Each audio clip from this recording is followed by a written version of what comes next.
What if the reason you feel like you've spent your entire life playing the game on hard mode is simply because you've been playing the wrong game? Before modern offices, survival relied on a specific mind. Traits like rapid scanning, physical tics, and intense hypervigilance acted as the tribe's early warning system. What modern society often labels a distraction or an impulse was originally an unfiltered reaction to environmental stimuli. It was a rapid, nonlinear way to detect patterns and physical threats that the rest of the community missed. So the conditions currently treated as cognitive deficits are actually highly evolved, dormant survival mechanisms waiting for the right environment. That original environment vanished. The Industrial Revolution built a world of rigid lanes and specialized tasks, rewarding minds excelling at predictable repetition and rote execution. This created the executive function tax. Suddenly, daily life required a massive bureaucratic overhead of scheduling, organizing, and endless micro-decisions. For a brain built for lateral problem framing, this administrative weight is exhausting. It drains the exact neurochemical energy needed to actually do the creative work. The exhaustion divergent thinkers have felt for the last century is a direct result of forcing a dynamic, exploratory brain to run on a rigid, bureaucratic operating system. Now, the operating system is being replaced. Artificial intelligence easily automates the busy work, acting as a cognitive exoskeleton that handles the linear execution.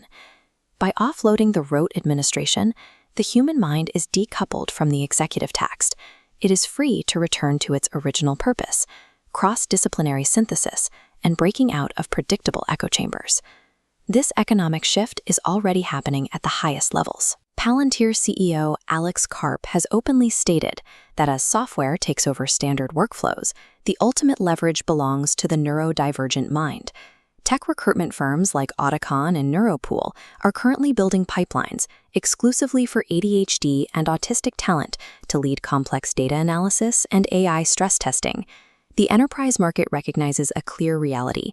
You cannot effectively audit an algorithm or spot anomalous edge cases using teams of people who think in perfectly straight lines.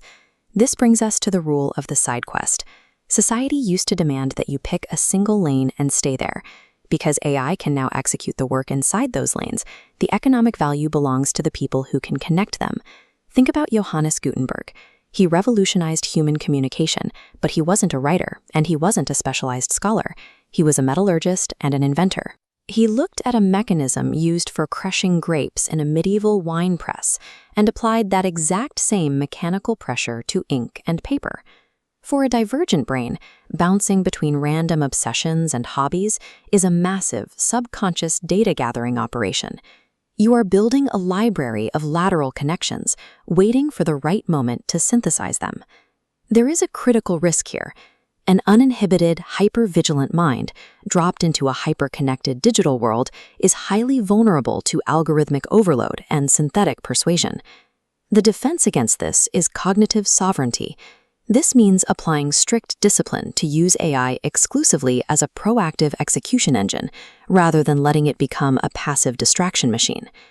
The strategy requires tracking exactly what activities give your brain energy and ruthlessly offloading every draining administrative task to your digital assistants. A divergent mind without a system will drown in the noise.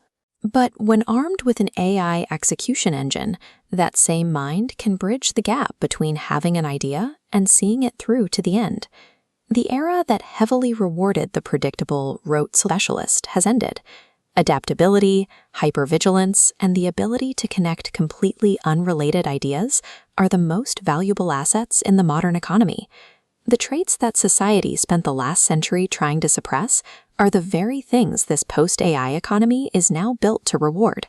The executive tax has been repealed. The ecosystem has reset.